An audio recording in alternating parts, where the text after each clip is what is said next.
Go ahead, Jack. I was just going to say earlier on you said that third scrimmage would be more of a walkthrough, but to me, untrained eye, it looked like there was a lot more. Yeah, we had a little change of plans.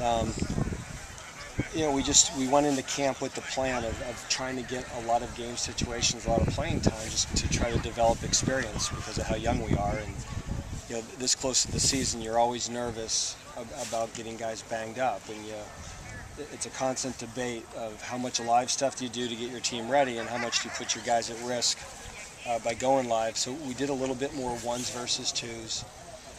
We gave the first team about 10 less reps today than we did the previous two scrimmages, and we had more of a rotation with that group. So everybody got a good 25, 30 live reps, and some guys got 40 or 50. But knock on wood, I think we came out of it healthy, which was really the most important thing. And the reason for the extra work was you still are fine-tuning quite a bit. Well, there's a lot of positions. For the most part, we pretty much know who's starting, but we're not sure who the rotation. Who's the third? Who's the fourth? Where are we on special teams? Who's going to travel?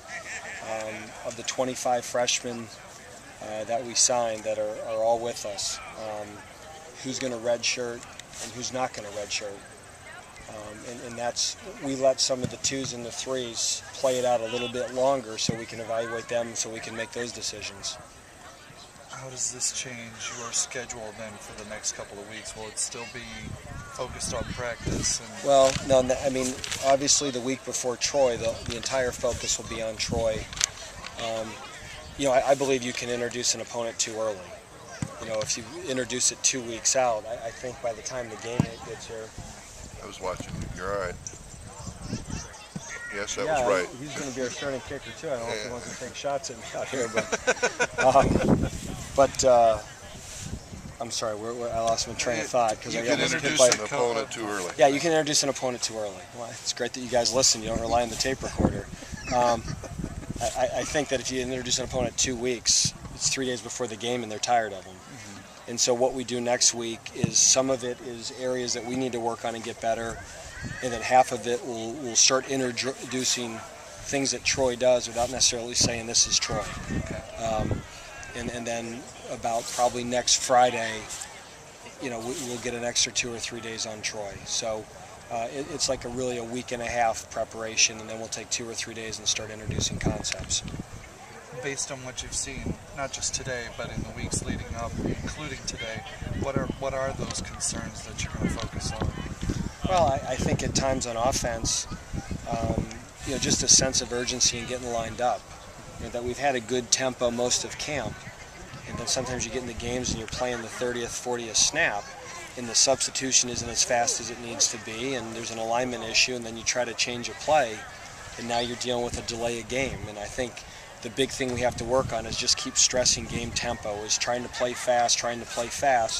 On offense, we use a lot of different tempos, and you want to have the ability to use all those tempos, and if guys don't sprint to the line of scrimmage and get lined up as soon as they need to, you lose some of your ability to change things up. And I think on defense, it's just playing with more consistency. At times our defense really looked good today and looked fast. I think we cut down on the amount of mental breakdowns that we've had. I mean, it was probably as clean a scrimmage as we've had a long time on defense. But I don't know if we're always playing at the same level of intensity that we need to go through a 12-game season.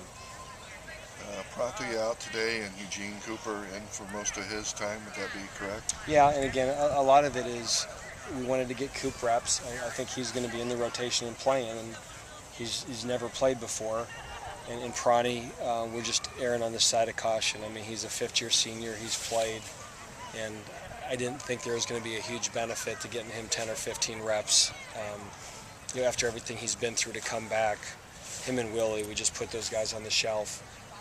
The biggest competition right now is for the second tailback position, and so we wanted to let both of those guys run with the ones and see how they functioned. Immediate snap judgment on that. Did you like Hopgood or Geiger better, or still don't know? There's some things that when Jordan Hopgood has the ball are very exciting and very dynamic. I think Eric has played running back longer, and he's a little bit more, he knows what he's doing. So I really think it's a situation that, if Willie would go down, those two would probably split the game.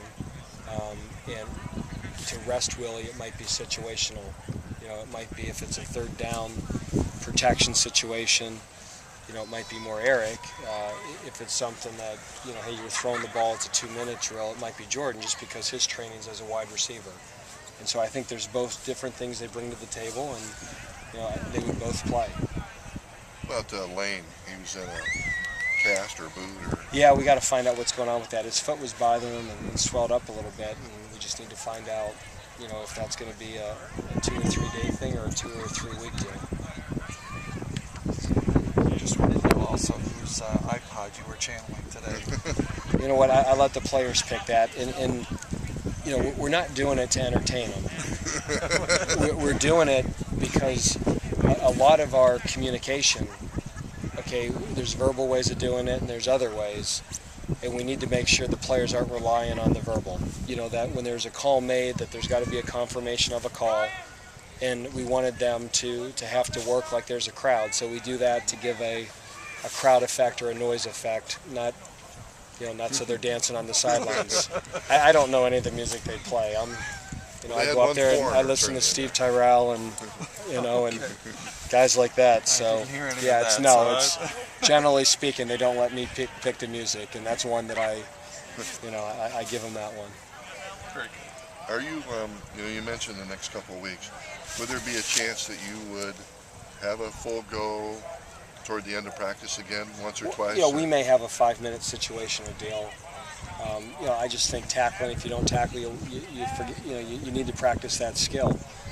But like I said, it's a balancing act because we've got a long season, and you got to keep your best players healthy. And at this point, I don't want to put them at too much risk in practice. It's kind of like the fourth NFL preseason game. And the great thing is we now have depth, so that when we give our third offense and our third defense reps, there's good young players that are getting valuable reps. So we gave those guys 40 plays today, and some guys really look good.